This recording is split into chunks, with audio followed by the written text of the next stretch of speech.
Hariom. Good morning. જો આજે એક સરસ મજાની તમને વાત જણાવું છું, બરાબર? તમને જીવનમાં ખૂબ ઉપયોગી થાય તેવી. આપણે ભણવાનું તો ચોપડીમાંથી જોઈને વાંચીને શીખી લઈએ, પણ આવી સારી સારી બાબતો છે એ આપણને કોઈ કહે ત્યારે આપણને ખબર પડે કે આવું પણ હોય એમ, બરાબર? તો તમે ક્યારે રડો? મમ્મી મારે ત્યારે, પછી પડી જાઓ ત્યારે. Very good. પપ્પા મારે, એ કોઈ પણ મારે ત્યારે. પડી જાઓ ત્યારે, વાગે કંઈક, દાજી જાઓ, પછી કંઈક વસ્તુ ખોવાઈ જાય તોય તમે તો રડો. નાના નાના રડો કે નહીં? મારી બુક ખોવાઈ ગઈ બેન, મારી પેન, કંઈક લેવું હોય તો એ ધમ પછાડા કરો. મમ્મી મને આ કપડાં લઈ દો, અને કેટલા ધમ પછાડા કરો. અડધા તો બજારમાં આરોટવા માંડે. એવું કરે. તો પણ એમ નહીં, આપણને જો ભગવાને કેવા સરસ મજાના હાથ, પગ, આપણે જો બહાર દેખાય છે એ બધા કયા કયા અવયવ તો જુઓ: આંખ, નાક, કાન, હાથ, પગ, મોઢું, દાંત, એ બધા અવયવ આપણે જોઈ શકીએ છીએ ને. પણ આપણા શરીરની અંદર જે છે એને આપણે જોઈ શકીએ છીએ? નથી જોઈ શકતા. પણ આપણા શરીરના અંગો, ઉર્વશીબેન, કેવા સરસ મજાના કામ કરે છે. આંખ છે એ જોવાનું કામ કરે, કાન છે એ સાંભળવાનું કામ કરે, મોઢું છે એ ચાવવાનું કામ કરે, નાક છે એ શ્વાસ લેવાનું કામ કરે. કેવા સરસ મજાના ભગવાને આપણને અંગો આપ્યા છે. તમે કલ્પના કરો, આપણને આંખો ન હોય તો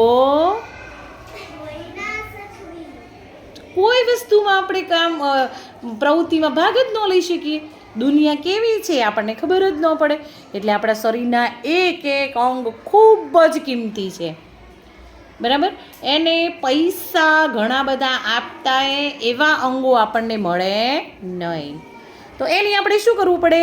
કાળજી લેવી પડે, એને સાચવવા પડે કે નહીં? તો જુઓ, કોણ ક્યારે રડે એમ, બરાબર? કોણ ક્યારે રડે?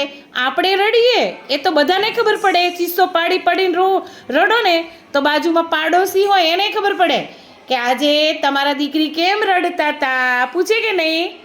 આજે તમે એમને માર્યા હતા, એમને શું થયું હતું, એમ પૂછે.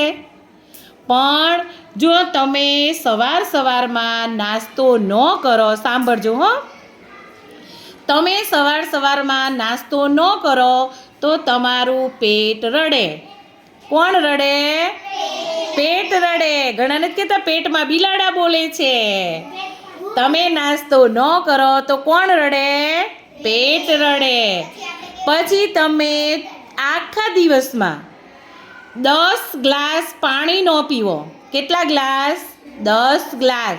તો તમારા શરીરની અંદર કિડની આવેલી છે, એ કિડની રડે. કોણ રડે? કિડની રડે. તમે રાત્રે 11 વાગે સૂઈ ન જાઓ અને સવારે સૂર્ય ઉગે એ પહેલાં જાગી ન જાઓ તો તમારા શરીરની અંદર જે પિત્તાશય આવેલું છે એ રડે. એટલે ટાઈમસર સૂઈ જવું પડે, ટાઈમસર જાગી જવું પડે. પછી તમે ઠંડો ખોરાક ખાઓ, પડી રહેલો ખોરાક ખાઓ તો તમારા શરીરની અંદર નાનું આંતરડું આવેલું છે, એ નાનું આંતરડું રડે. શું કરે? રડે. પછી તમે વધારેમાં વધારે તળેલો ખોરાક ખાઓ, બહુ મસાલાવાળો ખોરાક ખાઓ તો તમારું મોટું આંતરડું રડે. કોણ રડે ભાઈ? મોટું આંતરડું રડે.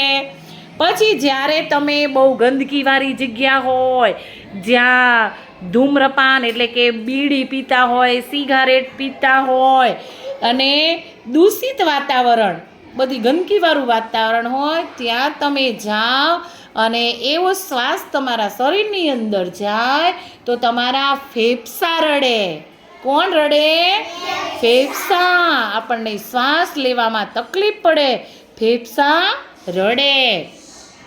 પછી જ્યારે તમે બહારનો ખોરાક ખાઓ, તમને ના પાડીએ છીએ ને કે બહારની વસ્તુ ખાવાની નહીં. બહારનો તમે ખાઓ, ખુલ્લામાં પડી રહેલો ખોરાક ખાઓ, જંક ફૂડ ખાઓ, ફાસ્ટ ફૂડ ખાઓ, તો તમારા શરીરમાં રહેલું યકૃત રડે છે. કોણ રડે છે? યકૃત રડે છે. પછી જ્યારે તમે વધારે મીઠું ખાઓ, પછી કોલેસ્ટ્રોલ થાય તેવું બધું ખાઓ ને, ત્યારે બહુ તેલ, ઘી એવું બધું ઓઇલી ખાઓ ને, તો તમારું હૃદય રડે. કોણ રડે?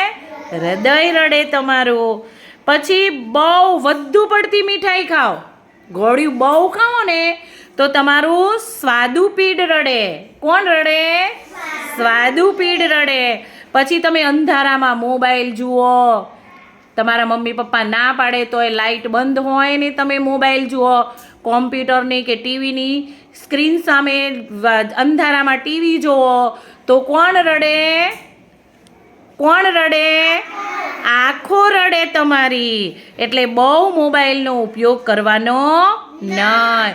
અને જ્યારે તમે ખોટું ખોટું ખરાબ વિચારો, ગાળું બોલો, ખરાબ વિચારો કોઈના વિશે, તો કોણ રડે? તમારું મગજ રડે. કોણ રડે?